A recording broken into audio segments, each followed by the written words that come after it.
Red టీవీలో మీ వ్యాపార ప్రకటనల కోసం ఈ నంబర్ ని సంప్రదించండి 6281747728.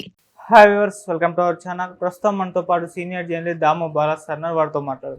నమస్కారం సార్. నమస్తే సార్, నిన్న విశాఖ తీరంలో సిబిఐ వాళ్ళు 25,000 కేజీల డ్రగ్స్ని పట్టుకున్నట్టు వార్తలు రావడం చూసాం కదా.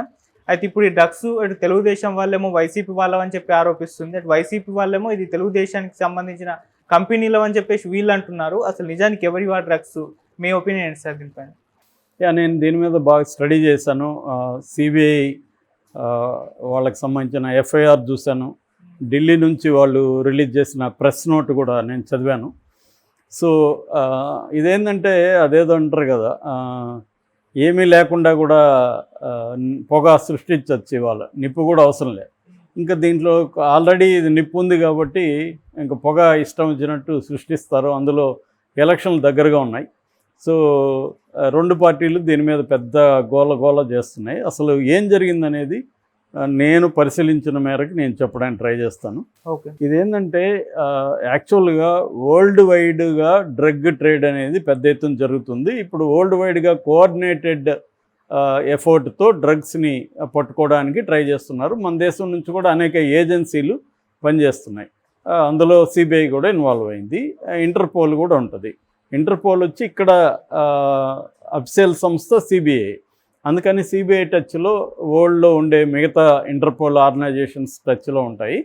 అలాగే ఈ మధ్య అనేక చోట్ల వేలాది కేజీల డ్రగ్స్ని పట్టుకుంటున్నారు సిబిఐ.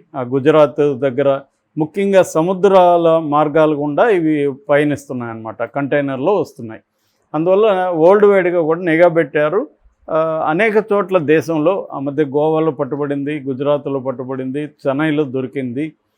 చెన్నైలో కూడా చాలా పెద్ద ఎత్తున దొరికింది. ఇలాగా దొరుకుతున్నాయి. నిన్న కూడా హైదరాబాద్లో 9 కేజీల డ్రగ్స్ ఐడిఏ బొల్లారంలో మ్యానుఫ్యాక్చర్ చేస్తున్నట్టుగా దొరికినట్టు చెబుతున్నారు పోలీసులు. ఇలాగా ప్రతి చోట డ్రగ్స్ అనేవి దొరుకుతున్నాయి. ఈ నేపథ్యంలో ఒక కంటైనరు బ్రెజిల్లో శాంటోస్ పోర్ట్ అనే పోర్ట్లో నుంచి స్టార్ట్ అయ్యి జర్మనీ హ్యూబర్గ్లో పోర్టు ద్వారా 16వ తేదీ రాత్రి వైజాగ్కి చేరింది. ఆ కంటైనర్ వచ్చి వైజాగ్ చేరింది. అయితే సిబిఐకు ఇంటర్పోల్ ద్వారా 18th ఒక ఇన్ఫర్మేషన్ వచ్చింది. ఇట్లా అక్కడ కంటైనర్ నెంబర్ SEKU 4375380 ఈ కంటైనర్లో డ్రగ్స్ ఉన్నట్టుగా మనకి టిప్ అందింది. కాబట్టి మీరు వెళ్ళి రైడ్ చేయండి అని వాళ్ళకి మెయిల్ వచ్చింది సిబిఐకి. దాంతో ఢిల్లీ సిబిఐ వాళ్ళు ఇక్కడ వైజాగ్లో ఉన్న సిబిఐ ఆఫీస్కి ఇన్ఫర్మేషన్ ఇచ్చారు. ఢిల్లీ నుంచి కూడా వచ్చారు. అక్కడ ఎస్పీ గౌరవ్ మిట్టల్ ఆధ్వర్యంలో ఉమేష్ మీనా, ఆకాష్ కుమార్ డిఎస్పీలు ఇద్దరు వాళ్ళ ఆధ్వర్యంలో వెళ్ళి దాన్ని చూశారు. దాన్ని చూస్తే అందులో ఒక 1000 బ్యాగులు ఉన్నాయి. 1000 బ్యాగులు అంటే ఒక బ్యాగు 25 కిలోల డ్రై ఈస్ట్ మిక్స్ అంటారు, అంటే రొయ్యలకు వేయడానికి. ఈ డ్రై ఈస్ట్ మిక్స్ ఒక్కొక్క బ్యాగ్లో 25 కేజీలు ఉంది. మొత్తం 1000 బ్యాగులు కాబట్టి టోటల్గా 25,000 కేజీలు అది ఉంది. అయితే వీళ్ళు ర్యాండమ్ చెక్ చేయడానికి ట్రై చేశారు. అంటే ఎవ్రీ బ్యాగ్ని వాళ్ళు ఇప్పి చూడడం కాకుండా అక్కడక్కడ ర్యాండమ్ చెక్ చేసి దాన్ని వాళ్ళకి ఏంటంటే డ్రగ్స్ని చెక్ చేసే కిట్స్ కూడా తెప్పించారు. ఆ కిట్స్ ద్వారా డ్రగ్స్ చెక్ చేస్తే వాళ్ళకి కొన్ని రకాల నార్కోటిక్ డ్రగ్స్ దాంట్లో కనబడ్డాయి. అదేంటంటే మార్ఫిను, కొకైను, హెరాయిను, యాంపిటైమిన్, మెస్కలిను, మెథాక్వలన్ అనే రకాల ఇప్పటి వరకు ఉన్నట్టుగా ర్యాండమ్గా చెక్ చేశారు. మొత్తం 1000 చెక్ చేయలేదు, ఈ ర్యాండమ్లో దొరికాయి. అయితే ఇది మన పేపర్లలో అన్నిట్లో ఏం రాస్తున్నారంటే 25,000 కేజీలు డ్రగ్స్ దొరికాయని. 25,000 కేజీలు డ్రగ్స్ కాదు, 25,000 కేజీల డ్రైయెస్ట్ మిక్స్లో డ్రగ్స్ ఎంత ఉన్నాయో తెలియదు ఇంకా. అంటే ప్రతి 25 కేజీల బ్యాగ్లో డ్రగ్స్ కూడా 25 కేజీలు ఎలా ఉంటాయి? అందులో ఏవో కొన్ని ఉంటాయి, అంటే కొన్ని గ్రాములు ఉంటాయా లేకపోతే 1/2 కేజీ ఉంటుందా తెలియదు. అవన్నీ ఇంకా చేయలేదు. ప్రస్తుతానికి సీజ్ చేశారు. అవన్నీ కూడా చేయాల్సి ఉంది. రెండోది FSLకి పంపించారు, ఫారెన్సిక్ సైన్స్ ల్యాబ్ ఉంటుంది కదా, వాటికి ఇంకా ప్రాపర్గా టెస్టింగ్కి పంపించారు. పంపించిన తర్వాత అక్కడ లోకల్గా అసలు ఈ కంపెనీ ఎవరి పేరుతో వచ్చిందని చూసినప్పుడు సంధ్యా అక్వా ఎక్స్పోర్ట్స్ అనే కంపెనీ పేరుతో ఇది వచ్చింది. సో వీళ్ళు ఆ సంధ్యా ఎక్స్పోర్ట్ కంపెనీ వాళ్ళని కలిశారు. వాళ్ళ ఆధ్వర్యంలోనే దీన్ని ఓపెన్ కూడా చేశారు. ఎందుకంటే రేపు పొద్దున వాళ్ళు ఏమన్నా ఆరోపిస్తారు కదా, మాకు సంబంధం లేదనొచ్చు.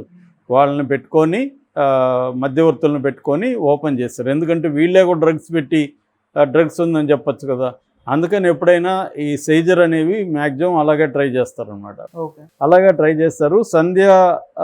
మామూలుగా Sandhya aqua export MD Konam Veerabhadrarao, CEO వాళ్ళ కొడుకు కోటాయి చౌదరి, వీళ్ళిద్దరూ కూడా లేకపోవడం వల్ల అక్కడ ఉన్న గిరిధర్ అని ఒకరు, కోనం హరికృష్ణ డైరెక్టరు, ఇలాంటి వాళ్ళని కొంతమందిని పెట్టుకొని దాంట్లో పనిచేసే మేనేజర్లు వాళ్ళ ఆధ్వర్యంలో ఇవన్నీ చేశారు.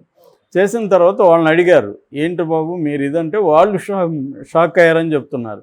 అసలు మేము ఫస్ట్ టైము ఇక్కడ ఆర్డర్ చేసాం, మామూలుగా మేము రొయ్యలకు సంబంధించి మేము ఆర్డర్ పెడుతుంటాము, ఇది ఈ కంపెనీ నుంచి మేము ఫస్ట్ టైం చేసాము, మాకు కూడా ఇది షాకింగే అనేది వాళ్ళు చెప్తున్నారు. అయితే ఇది ఏదేమైనా ఇది డ్రగ్స్ యాక్ట్ కింద వాళ్ళ కంపెనీ మీద కూడా కేసు పెట్టారు. ఇప్పుడు వాళ్ళవి అనేక చోట్ల ఉన్నాయి, వైజాగ్లోనే కాదు, వాళ్ళ ఆఫీసెస్ ఇటు కాకినాడలో ఉన్నాయి, ఇటు ఒంగోలులో ఉన్నాయి, విజయవాడలో, ఇలాగ రకరకాల చోట్ల ఉన్నాయి. అన్ని చోట్ల కూడా ఇప్పుడు CBI సోదాల్ని స్టార్ట్ చేసింది. అసలు ఈ కంపెనీ గతంలో ఏమన్నా డ్రగ్స్ చేసిందా ఏంటి, ఎక్కడైనా పెట్టున్నారా ఏంటి అని ఇప్పుడే వాళ్ళకి తెలియకుండా నిజంగా వాళ్ళకి కూడా తెలీదా ఈ డ్రగ్స్ వచ్చినట్టు అనే వైపు నుంచి వాళ్ళు CBI వాళ్ళు సోదాలు జరుపుతున్నారు. ఇది బేసిక్గా జరిగింది. అంటే దీంట్లో 2 అంశాలు. ఒకటి, ఇది సంధ్యా అక్వా ఎక్స్పోర్ట్స్ ప్రైవేట్ లిమిటెడ్ అనే కంపెనీ పేరుతో ఉంది. 2, 25,000 కేజీల డ్రగ్స్ కాదు, 25,000 కేజీల డ్రైయెస్ట్ మిక్స్లో డ్రగ్స్ ఉన్నాయి. అవి ఎంత ఉన్నాయని తెలీదు, అవి ఎక్కువగానుంటే లక్షల కోట్ల విలువ కూడా చేయొచ్చని CBI వాళ్ళు చెప్పారని అంటున్నారు. ఇది వాళ్ళు డీటెయిల్గా రాశారు. CBIలో ఏం జరిగింది, ఎట్లా కేస్ డైరీ అంటారు, ఆ కేస్ డైరీ రాశారు అన్నమాట. సో ఇది జరిగితే దీన్ని ఫస్ట్ తెలుగుదేశం వాళ్ళు అందుకున్నారు. ముఖ్యంగా లోకేష్ ట్వీట్ చేశాడు, చంద్రబాబు చేశాడు, దాని తర్వాత పవన్ కళ్యాణ్ చేశాడు. ఇంకా వీళ్ళు చేసేసరికి ఇంకా పటాబీ లేకపోతే సోషల్ మీడియా అందరూ అందుకొని ఇది 2 విషయాలు వాళ్ళకి కావాలి. ఒకటి వైజాగ్, ఎందుకంటే వైజాగ్ క్యాపిటల్ చేస్తాడు కాబట్టి అది చేయకూడదు కాబట్టి వైజాగ్ని బ్యాడ్గా చూపించే ఉద్దేశంతో వైజాగ్ డ్రగ్స్ క్యాపిటల్, నేషనల్ లెవెల్లో డ్రగ్స్ క్యాపిటల్ అని చెప్పడం మొదలుపెట్టారు. రెండోది ఇది జగనే చేశాడు, జగ్లక్ చేశాడు, సైకో చేశాడు, అందుకే సైకో పరిపాలన అనేది ఇట్లా మొదలుపెట్టారు. అసలు దీంట్లో జగన్కి సంబంధం ఏమైనా ఉందా లేదా అనేది ఇప్పటివరకు ఎవరు కూడా నిర్ధారించలేదు. ఈ జగన్కి సంబంధం అంటే ఏంటి, ఈ కంపెనీ వెనక ఏమన్నా జగన్ ఉన్నాడా అనేది తెలియదు. దీని తర్వాత ఇది ఎప్పుడైతే చంద్రబాబు, లోకేష్, పవన్ కళ్యాణ్, పటాబి లాంటి వాళ్ళు సోషల్ మీడియా తెలుగుదేశం వాళ్ళు స్టార్ట్ చేశారో వైసీపీ రంగంలోకి దిగింది. వైసీపీ సాక్షి కావచ్చు, వైసీపీ సోషల్ మీడియా కావచ్చు, వైసీపీకి సంబంధించిన వెబ్సైట్లో అందరూ కూడా ఏం చేశారంటే అసలు ఈ వీరభద్ర చౌదరి అండ్ కోటాయి చౌదరి, ఈ సంధ్యా అక్వా అనేది తెలుగుదేశం వాళ్ళ నాయకులు. దీంట్లో ఈ కంపెనీ ప్రారంభించింది కూడా ఈ వీరభద్ర చౌదరి ప్లస్ భరత్ కూడా ఉన్నాడు దీంట్లో. భరత్ చెవురు మన బాలకృష్ణ అల్లుడు. దాని తర్వాత ఇటు పురంధేశ్వరి కొడుకు చెంచురాం, అతను కూడా ఉన్నాడు దీంట్లో. అట్లాగే లావు కృష్ణదేవరాయలతో కూడా ఫోటోలు దిగినవి పెట్టారు వీళ్ళు. దాంతో తెలుగుదేశం మీడియా ఏం చేసింది, వైసీపీ వాళ్ళతో వీళ్ళు దిగిన ఫోటోలు పెట్టారు. అంటే ఇక్కడ అర్థమయ్యేది ఏంటంటే వీళ్ళు బిజినెస్ పీపుల్, డైరెక్ట్గా పొలిటికల్ పార్టీ కాదు. మేబీ ఎవరైనా పొలిటికల్ ఫ్యామిలీస్ సంబంధించిన పార్ట్నర్స్ ఉన్నారేమో బయటికి రావాలి, కానీ వీళ్ళు బిజినెస్ పీపుల్ కాబట్టి అందరినీ కలుస్తారుగా. టాప్ బిజినెస్ పీపుల్ అన్ని రకాల పొలిటికల్ పార్టీతో వాళ్ళ సంబంధాలు పెట్టుకుంటారు, కలుస్తారు కాబట్టి వాళ్ళ ఫోటోలు ఉంటాయి. వాటిని తీసుకొచ్చి తెలుగుదేశానికి వీళ్ళు సంబంధం అని చెప్పడం కానీ, వైసీపీకి వీళ్ళు సంబంధం అని చెప్పడం కానీ తొందరపాటు చర్య అవుతుంది తప్ప ఇప్పుడే నిర్ధారణ ఏమి లేదు. ఇది సిబిఐ ఎంక్వైరీ ఉంది. రెండోది ఇప్పుడు ఇంకొక ఆరోపణ కూడా చేశారు. ఆల్రెడీ ఇమ్మీడియట్గా పోలీసులు వీళ్ళు సిబిఐని ఆపారంట, సిబిఐతో గొడవ పడ్డారంట అని కూడా రాసేసారు వీళ్ళు, తెలుగుదేశం వాళ్ళు. యాక్చువల్గా సిబిఐ ఇప్పుడున్న పోలీసులు ఎవరు కంట్రోల్లో ఉంటారు? ఎలక్షన్ కమిషన్ కంట్రోల్లో ఉంటారు. సో వాళ్ళు ఎలక్షన్ కమిషన్ రేపొద్దునాడు బాధ్యత వహించాల్సింది ఎలక్షన్ కమిషన్కి. వాళ్ళు ఎందుకు వెళ్తారు సిబిఐలు? అందువల్ల Vizag CP commissioner Ravishankar press meet పెట్టి ఎక్స్ప్లెనేషన్ ఇచ్చాడు. ఒరే బాబు, మేమై వెళ్ళలేదు, వాళ్ళు డాగ్ స్క్వాడ్ కోసం మమ్మల్ని అడిగారు, మేము మా డిఎస్పిని డాగ్ స్క్వాడ్ కోసం ఒక సిబ్బందిని పంపించాం, ఆ తర్వాత వాళ్ళకి ఈ డాగ్ స్క్వాడ్ వల్ల మాకు ఉపయోగం లేదు అని మళ్ళీ రిటర్న్ చేశారు. దీన్ని అక్కడ ఎఫ్ఐఆర్లో ఏం రాశారంటే సిబిఐ డాగ్ స్క్వాడ్ వల్ల వీడియోకి అంతరాయం కలిగింది, వీడియో షూట్కి మధ్యలో అంతరాయం కలిగిందని రాశారు. దాన్ని తీసుకొని వీళ్ళు ఏం చేసేసారు, ఎఫ్ఐఆర్లోనే రాసింది సిబిఐకి అంతరాయం కలిగించారంట, వీళ్ళు అడ్డుకున్నారంటే దీని వెనక జగన్ ఉన్నాడు, ఇలాగే రాసేసారు. సో ఇక్కడ క్లియర్గా ఏమవుతుందంటే డ్రగ్స్ దొరికాయి, అవి ఎన్ని కేజీలు ఏంటనేది ఇంకా అఫిషియల్గా సిబిఐ డిక్లేర్ చేయలేదు. టోటల్గా ఈస్ట్ పౌడర్ అన్నీ కలిపి 25,000 కేజీలు. ఇది సంధ్యా అక్వా కంపెనీ ప్రైవేట్ లిమిటెడ్ పేరుతో వచ్చింది. వాళ్ళకి దీంట్లో సంబంధం ఉందా లేదా కూడా ఇంకా తేల్చలేదు. వాళ్ళకే సంబంధం ఉందా లేదా తేలినప్పుడు వాళ్ళు ఎవరితో సంబంధాలు ఉన్నాయనేది ఎట్లా తేలుస్తాం? కాబట్టి ఇది ఏంటంటే ఏదో ఒకటి దొరకగానే ఆయుధం దొరికినట్టుగా పొలిటికల్ పార్టీలు ఆంధ్రప్రదేశ్లో ఎలా ఉంటాయో మనకు తెలుసు. నిజానికి దీని గురించి మనం ఏమీ కూడా ఇప్పుడు తేల్చే పరిస్థితి లేదు. ఈ డ్రగ్స్ ఎవరు తెప్పించారు, దీంట్లో పొలిటికల్ పార్టీస్ రోల్ ఉందా లేదా అనేది తేల్చాల్సింది సిబిఐ. సిబిఐ సెంట్రల్ కమిటీ కాబట్టి ఇప్పుడు ఇదే చంద్రబాబు, ఇదే లోకేష్, ఇదే Pawan Kalyan, why don't ask BJP national people? వాళ్ళ కంట్రోల్లో కదా సిబిఐ ఉంది. మరి జగన్ ఉంటే జగన్ అరెస్ట్ చేయించవచ్చు కదా.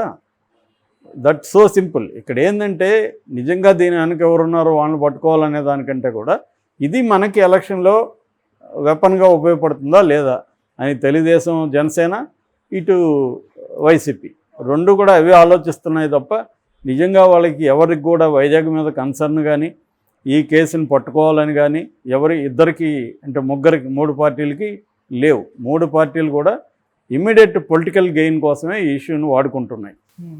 Thank you so much.